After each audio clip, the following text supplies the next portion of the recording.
when a nerve impulse travels along a sensory neuron, what's happening is action potential. Action potential occurs when, okay, so the cell begins with negative 70 megavolts, and then slowly positive ions begin to enter until it reaches a threshold, which is normally negative 50 megavolts.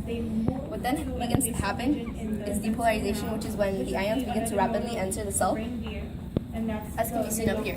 So the cell begins as relatively negative in comparison to the outside, and then becomes relatively positive in comparison to the outside.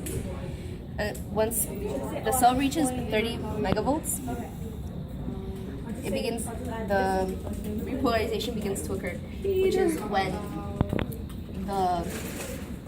it starts to become, which is when the positive ions begin to leave, with turning the cell to its resting potential, making it relatively negative in comparison to the outside.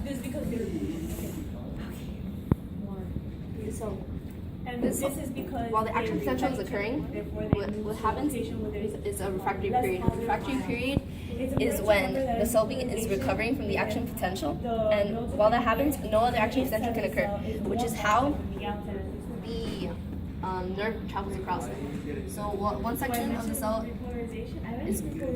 finishes with its action potential in its refractory period. The ions begin to travel, moving the ion down the sensory neuron.